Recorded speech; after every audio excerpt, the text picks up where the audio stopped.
Mind میں لا کر اللہ تعالیٰ کے سامنے کھڑے ہو کے باتیں کریں گے وغیرہ وغیرہ، تو ہو ہی نہیں سکتا نماز انہیں فائدہ نہ دے، اور انہیں نظر آنے لگے گا نماز کا جو فائدہ ہے۔ نبی صلی اللہ علیہ وسلم نے ایک مثال پیش کی صحابہ کو کہ اگر ایک انسان کے گھر کے باہر ایک سٹریم آف واٹر ہے اور اس میں 5 ٹائمز ڈبکی مارے تو کیا اس پر کوئی ڈرٹ رہے گی؟ تو صحابہ نے کہا آبویسلی نہیں۔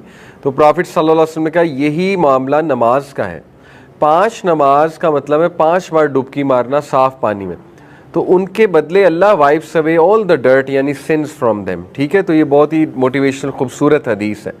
اسی طرح میں نے آپ کو یہ حدیث سنائی، the 5 daily prayers and the Friday prayer until the Friday prayer are expiation, جمعے کے جمعے جو نمازیں ہیں جو جس نے پڑھی ہوں گی انشاءاللہ، تو وہ گناہوں کی ایکسپیشن ہے، جمعے کے جمعے کی جو نمازیں یعنی 1 ویک کی جو نمازیں ہم نے پڑھی ہوں گی، ٹھیک ہے؟ تو they are an expiation for our sins. اور دیکھیں ہم سب کو گناہ معاف کروانے کی کتنی ضرورت ہے، اللہ تعالیٰ نے کتنے چانسز دیے انسان کو، کفارات پہ باقاعدہ حدیث ہیں، کفارات کہتے ہیں گناہوں کے کفارہ کو۔ دیکھیں نبی صلی اللہ علیہ وسلم نے فرمایا جو انسان نماز پڑھ کے اسی جگہ پر بیٹھ کے ذکر کرتا ہے، اور جب تک وہ ذکر کرتا ہے تو فرشتے اس کے لیے دعا کرتے ہیں، the angels pray for the person. تو یہ بڑی خوبصورت بات ہے۔ ہماری انفارچونیٹلی کوشش ہوتی ہے کہ نکلیں، سلام پھیرا اور بس نکلیں، ٹھیک ہے؟ تو تھوڑا سا اگر ہم ویٹ کر لیں، وہاں پہ بیٹھ جائیں، یہ ہمارے تزکیہ کے لیے بھی اچھا ہے۔ مسجد میں بیٹھیں گے، پازیٹیو انرجی لیں گے، اسپرچول انرجی لیں گے، انشاءاللہ it will give you that drive, that motivation, that energy to fight فتنس، ٹو فائٹ دا سنز، ٹھیک ہے؟ تو اس کو لیں، اس انرجی کو وہاں بیٹھ کر۔ تو یہ جو کفارات ہیں اس میں نمازیں بھی ہیں، سب سے بڑی بات کہ نمازیں ایکسپیشن آف سنز ہوتی ہیں۔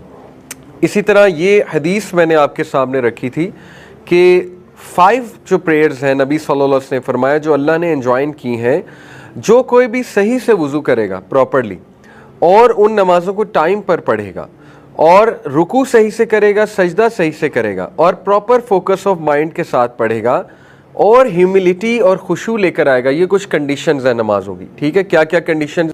پراپر وضو۔ اب دیکھیں اگر ہم نے وضو ہی پراپر نہیں کیا، if we did not start، اگر ہمارا سٹارٹ اچھا نہیں ہے، ٹھیک ہے، ہمارا وضو بہت کیئرلیس ہے، اور اس میں کچھ آپ کے ایسے اعضاء رہ گئے ہیں جو ابھی تک ڈرائی ہیں، جیسے ایک صحابی کو نبی نے کہا دوبارہ وضو کرو، آپ نے وضو ٹھیک سے نہیں کیا کیونکہ تھوڑا سا ایلبو ڈرائی رہ گئی تھی۔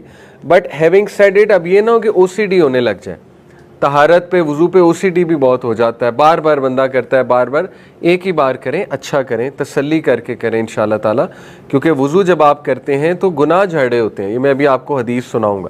تو دیکھیں پراپر وضو سے بات سٹارٹ ہوتی ہے کہ تو باقی نبی صلی اللہ علیہ وسلم نے کہا جو اس طرح سے نماز پڑھے گا، اللہ کا پرومس ہے اللہ تعالیٰ اسے فارگیو کرے گا، پرومس ہے اللہ کا، اللہ تعالیٰ اسے معاف کرے گا، ٹھیک ہے؟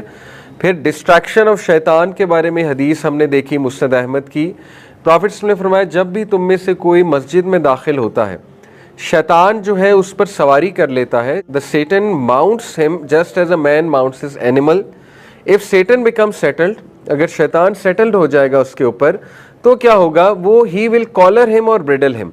As for his collar، یہ ابو ہریرہ کے اب الفاظ ہیں، you see the person filled with thoughts of whatever such that he does not remember Allah. As for the bridle his mouth will open but he does not remember Allah. اب یہ کیسی نماز ہے؟ یہ میں نے آپ کو لاسٹ ٹائم بھی ایک مزے کا واقعہ سنایا تھا، ریئل واقعہ۔ امام مالک کے پاس ایک شخص آیا، کہتا ہے کہ امام صاحب میری ایک چیز گمی ہوئی ہے، مجھے یاد نہیں آ رہی، میں نے کہاں رکھی تھی، مجھے یاد ہی نہیں آ رہی۔ تو امام صاحب نے کہا میں اسے کیا آنسر کروں؟ بہرحال انہوں نے کہا کہ تم ایسا کرو تہجد پڑھو، آج تہجد پڑھو۔ تو وہ اگلے دن آیا بڑا خوش، کہتا مجھے میری چیز مل گئی۔ تو امام صاحب نے کہا کیسے ملی؟ کہتا میں جیسے ہی تہجد میں کھڑا ہوا مجھے یاد آ گیا وہ چیز کہاں ہے، تو میں نے تہجد کی نماز توڑی اور وہ چیز لینے چلا گیا۔ تو امام صاحب ہنسے، کہتے میں نے اسی لیے کہا تھا کیونکہ مجھے پتا تھا تو تہجد پڑھنے کھڑا ہوگا، شیطان نے یاد کرا دینا کہاں ہے، کیونکہ جیسے ہی بندہ نماز میں کھڑا ہوتا ہے تو ساری چیزیں یاد آنا شروع ہو جاتی ہیں، کیمسٹری کی ایکویشنز، میتھس کی کیلکولیشن، ہر چیز چلنے لگ جاتی، پھر پینڈنگ ٹاسک یاد آنے لگ جاتے ہیں کہ میں نے یہ بھی کرنا تھا، یہ بھی کرنا تھا، اس سے پہلے کچھ یاد نہیں، نماز میں کھڑے ہوئے تو سب یاد آ جاتا ہے۔ تو یہ جو ہے وہ شیطان کا وار ہے۔ اسی طرح جو کہا کہ وہ اس کا منہ کھلا ہے لیکن وہ اللہ کو یاد نہیں کر رہا، یہ کیسی نماز ہے؟ اکثر ہم سے بھی ایسی غلطی ہو جاتی ہے کہ ہم، اب وہ ایک شیخ ہیں، شیخ بھاجوڑ، ایپک مسجد میں ہوتے ہیں. نے ایک واقعہ سنا ہے, کہتے ہیں کہ میں نے ایک بھائی کو نماز پڑھتے دیکھا تو اس کی نماز لٹرلی جو 2 رکعت کی تھی وہ 1 منٹ سے بھی کم کی تھی, مطلب سم سیکنڈز کی نماز تھی. تو جب میں نے اس کا رکوع اور سجدہ دیکھا تو آئی واز کوائٹ سرپرائزڈ کہ وہ پڑھ کیا رہا ہے رکوع میں. تو میں نے اس سے پوچھا کہ آپ رکوع اتنا جلدی کرتے ہو, تو actually he said to my surprise he started teaching me, he said کہ شیخ میں آپ کو بھی سکھاتا ہوں اتنی جلدی کیسے کیا جاتا ہے. تو اس نے سکھایا باقاعدہ شیخ کو. اس نے کہا اصل میں ہوتا یہ ہے کہ جیسے ہی آپ جو ہے نا وہ سورہ پڑھ لیں اور آپ ابھی رکوع میں جانے والے ہیں تو آپ ڈیورنگ جاتے ہوئے کہہ دیں سبحان ربی العظیم سبحان ربی العظیم, اور جب آپ چلے جائیں تو سبحان ربی العظیم کہیں اور کھڑے ہو جائیں. کہتے اس نے مجھے پورا سکھایا کہ اس طرح میں کرتا ہوں. تو وہ کہتے ہیں میں نے بہرحال اس کے لیے دعا کی, اللہ ہدایت دے. تو اس طرح لوگ جو ہے آپ کو پتہ ہے کہ دے ڈو دیز تھنگس, ٹھیک ہے. اور اس طرح کی نماز پھر انفارچونیٹلی آپ کے سامنے اس کا پھر کوئی خاص فائدہ نہیں ہوگا. بہرحال اسی طرح دیکھیے نبی صلی اللہ علیہ وسلم نے نماز کو ڈگنیٹی کے ساتھ جوڑا ہے, کامنس کے ساتھ, ڈگنیٹی کے ساتھ, ٹھیک ہے. پروفیٹس نے کہا کہ جب تم نماز کے لیے جاؤ تو ڈگنیٹی کے ساتھ جاؤ, کامنس کے ساتھ جاؤ, تاکہ نماز تمہیں فائدہ دے, ٹھیک ہے. ایون اگر نماز لیٹ ہو رہی ہے, امام صاحب نے پہلی رکعت کہہ دی اور تم دور سے سن رہے ہو اور آ رہے ہو, پھر بھی آرام سے آؤ, بھاگ کر نہ آؤ, کیونکہ وہ نماز کے مینرز کے خلاف ہے. ثابت ہوا کہ نماز جو ہے نا وہ کامنس اور ڈگنیٹی سکھاتی ہے آپ کو. تو اگر آپ میں کامنس اور ڈگنیٹی نہیں آ رہی نماز پڑھ کے تو یو ہیو ٹو انشاءاللہ work on it, you have to revise کہ میں نے کامنس لانی ہے تو کیسے بہتر کروں میں انشاءاللہ نماز کو اپنی, ٹھیک ہے. تو یہ اتنی خوبصورت چیز ہے نماز کہ میں آپ کو گارنٹی دے رہا ہوں اگر آپ اس کو بہتر کر لیں آپ کے بہت سے مسائل حل ہونا شروع ہو جائیں گے. آپ کی اسٹریس مینجمنٹ, آپ کی اوور تھنکنگ, آپ میں سیلف کنٹرول آنے لگ جائے گا انشاءاللہ. آپ اسپرچول فیل کرنے لگیں گے, پازیٹیو فیل کرنے لگیں گے, سو مینی بینیفٹس انشاءاللہ. یہ حدیث اب عصر کی نماز کتنی ضروری ہے. اب یہ ایسی حدیث میں آپ کو اس لیے سنا رہا ہوں تزکیے کے لیے. کچھ لوگ ڈی موٹیویٹ بھی ہو جاتے ہیں ایسی حدیث سے, کہتے ہیں کہ دیکھیں جی ہمیں تو پہلے ہی بڑی مشکل ہو رہی ہے نماز پڑھنے میں, آپ ایسی حدیث سنائیں گے تو وہ موٹیویشن رہی صحیح بھی جائے گی. دیکھیں ہم سچ بتا رہے ہیں, جو نبی صلی اللہ علیہ وسلم نے بتا دیا وہ ہمیں بتانا چاہیے. تو سچ تو یہ ہے کہ اللہ کے نبی صلی اللہ علیہ وسلم نے فرمایا کہ جو کوئی بھی عصر کی نماز جان بوجھ کے چھوڑتا ہے اس کے تمام اعمال نل اور وائڈ ہو جاتے ہیں, اس کے تمام اعمال اللہ نل اور وائڈ کر دیتا ہے. یعنی اتنا بڑا گناہ ہے عصر کی نماز چھوڑنا, ٹھیک ہے. ایک اور حدیث میں آتا ہے جس نے عصر کی نماز چھوڑی وہ ایسے ہے جیسے اس کے فیملی والے اس سے لے لیے گئے, یعنی ہی اور she has lost their family members, اس کی تمام چیزیں اس سے لے لی گئیں.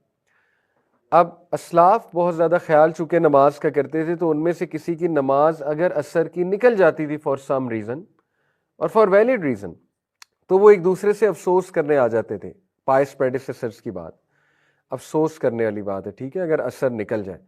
تو یہ ہمارے لیے موٹیویشن ہے کہ عصر کی نماز کی خاص حفاظت ہے.